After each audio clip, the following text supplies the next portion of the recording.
Hello dear friend, आप सभी का इस जिला में स्वागत है। आई होप आप सभी अच्छे होंगे और अपनी स्टडी प्रॉपर तरीके से कर रहे होंगे। तो आज जो हमारी है वो डीएलएड थर्ड सेमेस्टर का छठा प्रश्न पत्र हिंदी का है, जो कि इससे पहले मैंने आपको 6 चैप्टर कंप्लीट करा दिए थे और जो हमारी टोटल क्लासें हुई थी वो 13 क्लास थी। उस 13 क्लास में 6 पार्ट तक कंप्लीट हो गया था। आज जो हमारा चैप्टर रहेगा वो 7th चैप्टर रहेगा। ठीक, आज जो हमारी क्लास रहेगी वो 14वीं क्लास रहेगी। आज की क्लास में हम देखेंगे कि अधिगम प्रतिफल का मूल्यांकन क्या है, इसके बारे में जानेंगे। ठीक, तो देखिए मूल्यांकन देखते हैं। मूल्यांकन का अर्थ मूल का अंकन या मापन, मतलब मूल्यों का अंकन या मापन करना। ठीक, इसके बारे में पढ़ेंगे कि हम मूल्यांकन किस प्रकार, मतलब बच्चों का मूल्यांकन किस प्रकार करते हैं, इसके बारे में जानेंगे। ठीक, देखिए प्रयत्नों की सफलता, असफलता या आंशिक सफलता का पता लगाना ही मूल्यांकन कहलाता है। क्या है? प्रयत्नों का सफलता, असफलता या आंशिक सफलता का पता लगाना ही मूल्यांकन है। ठीक, जैसे कि अगर हम किसी बच्चों को पढ़ाते हैं, मतलब बच्चों को पढ़ाते हैं, तो अब हम बच्चों के बारे में कैसे पता लगाएंगे कि इस बच्चे को ये चीज़ समझ में आ रही है या नहीं आ रही है। तो हम बच्चों को किस तरह मूल्यांकन के माध्यम से ही हम बच्चों के अंदर की कमियां का पता लगा सकते हैं कि बच्चों को हमारे माध्यम से पढ़ाई गई चीज़ों में उनको मतलब कितना समझ में आया, कितना समझ में नहीं आया।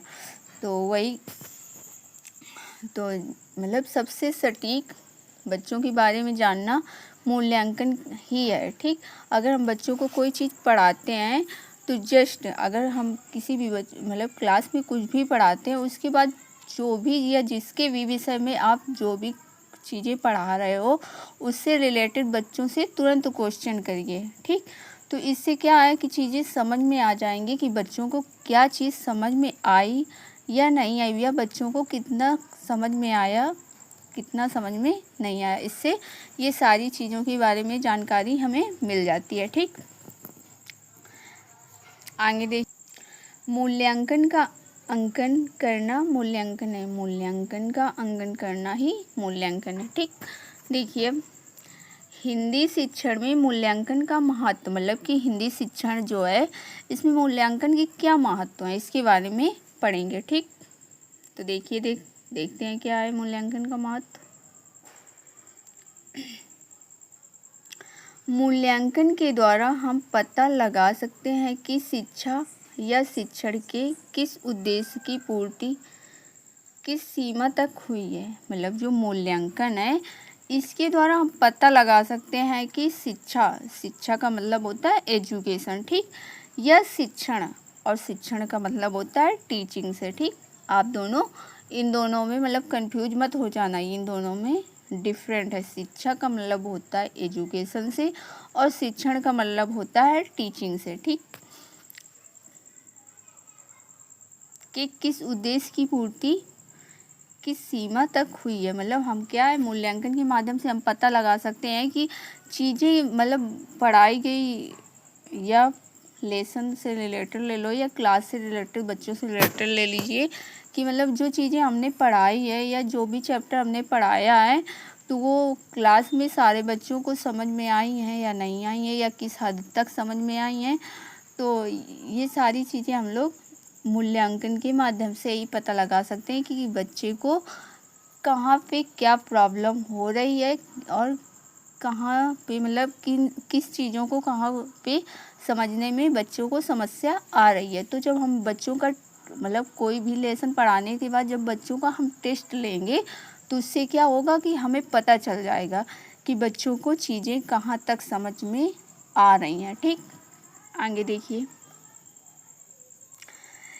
इससे बच्चों के व्यक्तिगत समस्याओं का पता लगाया जाता है। मूल्यांकन के माध्यम से क्या है, बच्चों के व्यक्तिगत मतलब बच्चों के अंदर की जो समस्याएं हैं, मतलब स्टडीज से रिलेटेड जो बच्चों में समस्या है उनकी क्या है, उनकी व्यक्तिगत समस्याओं का हम पता लगा सकते हैं कि बच्चों को कहाँ पे क्या मतलब किस चीज़ का, किन समस्याओं का उन्हें सामना करना पड़ रहा है या बच्चों को कहाँ पे चीज़ें समझ में नहीं आ रही, इसके माध्यम से हम पता लगा सकते हैं। ठीक, आगे देखेंगे।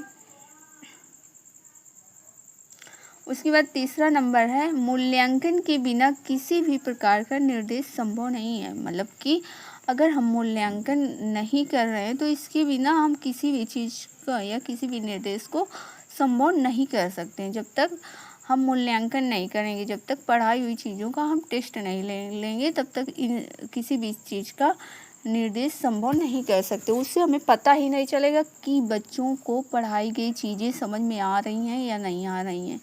ठीक, तो बच्चों में मतलब बच्चों के अंदर या बच्चों में जानने के लिए सबसे अच्छा तरीका है मूल्यांकन करना, टेस्ट लेना। ठीक, उसके बाद चौथा नंबर है, कह रहा है मूल्यांकन के बिना बच्चों की कमजोरियों का पता नहीं लगाया जा सकता।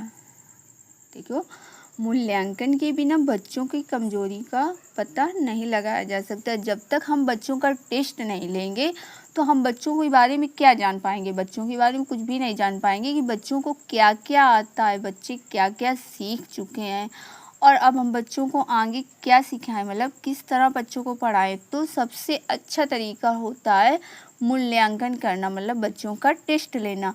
अगर हम बच्चों का टेस्ट ले लेते हैं तो उससे हमें पता चल जाता है कि बच्चों को क्या क्या चीज़ें आ रही हैं, हमें किस तरह बच्चों को क्या पढ़ाना है, कहाँ तक बच्चों को कौन सी चीज़ें कंप्लीट है, आगे हम बच्चों को किस तरह और क्या पढ़ाएं।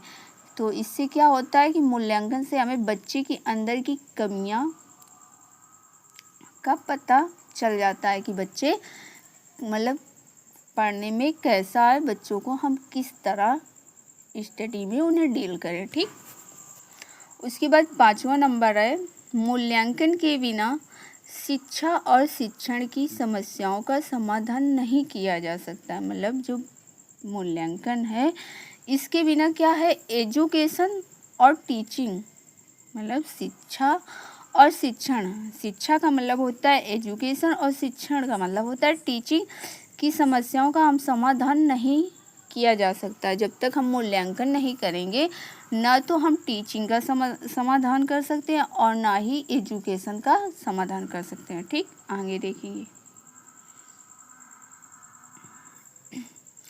आगे देखेंगे हिंदी शिक्षण में मूल्यांकन की उपयोगिता। जो हिंदी शिक्षण है इसमें मूल्यांकन की क्या उपयोगिता, मतलब मूल्यांकन का क्या महत्व है, इसके बारे में पढ़ेंगे। ठीक, तो देखिए, मूल्यांकन से ज्ञान में वृद्धि होती है। जो मूल्यांकन होता है इसमें क्या होता है, ज्ञान में वृद्धि होती है। ठीक, ज्ञान में वृद्धि होती है, मतलब हम अगर मूल्यांकन करेंगे तो इससे क्या होगा कि इससे चीज़ें सारी पता चल जाएंगी कि कहाँ पे क्या बच्चों को क्या दिक्कत आ रही है, वही बताया गया है कि मूल्यांकन से ज्ञान में वृद्धि होती है। ठीक, नंबर दूसरा है, मूल्यांकन के द्वारा पढ़ाने की विधियों और पाठ्यक्रम में संशोधन होता है। जो आप मूल्यांकन कर लेते हैं तो उसके बाद क्या होता है कि पढ़ाने की विधियाँ, मतलब हमें पढ़ाने के तरीके सही से पता चल जाते हैं कि हमें बच्चों को कहाँ तक चीज़ें कंप्लीट हैं, आगे हम बच्चों को क्या पढ़ाएं। ठीक, और पाठ्यक्रम में संशोधन होता है। ठीक, उसके बाद तीसरा नंबर है, मूल्यांकन के द्वारा मार्गदर्शन में सहायता मिलती है। जो मूल्यांकन होता है इसके माध्यम से क्या होता है, मार्गदर्शन में हमें सहायता मिलती है, हमें चीज़ें समझने में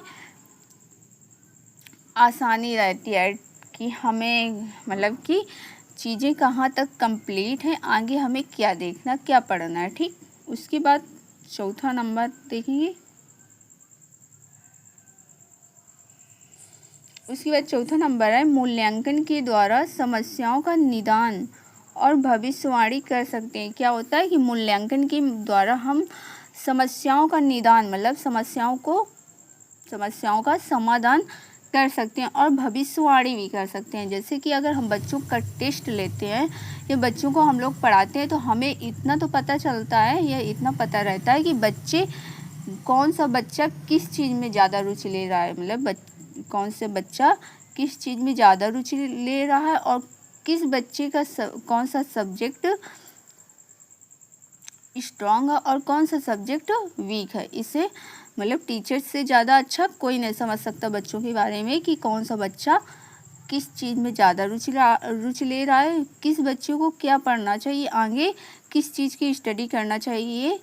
टीचर को बहुत अच्छे से पता होता है कि कौन सा बच्चा किस फील्ड के लिए सही रहेगा। ठीक, उसके बाद 5वां नंबर है मूल्यांकन के द्वारा वर्गीकरण करना।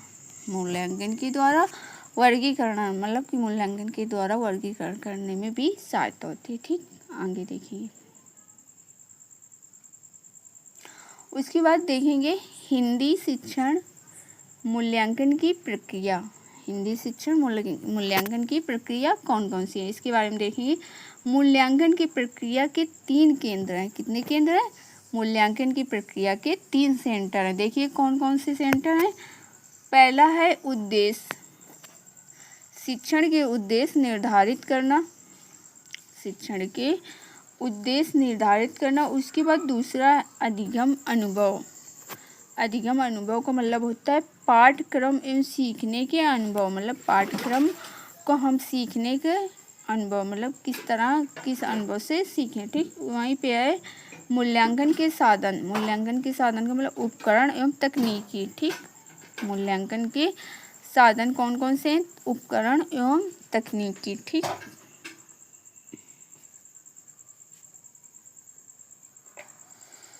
इसके बाद ये आप लोग ये फिगर बना लीजिए। ठीक, देखिए इसके मूल्यांकन की प्रक्रिया, उसके बाद शिक्षण के उद्देश्य, ये पहला हो जाएगा।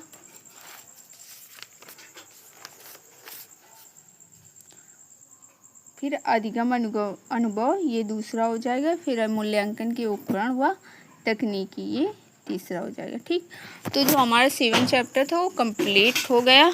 अब हम नेक्स्ट क्लास अगले दिन करेंगे 8 क्लास करेंगे अगले दिन। तो हमारे 7 चैप्टर कंप्लीट हो गए। आई होप आप सभी लोगों को ये चैप्टर अच्छे से समझ में आ गया होगा और साथ ही नोट्स बनाते चलिए। चैनल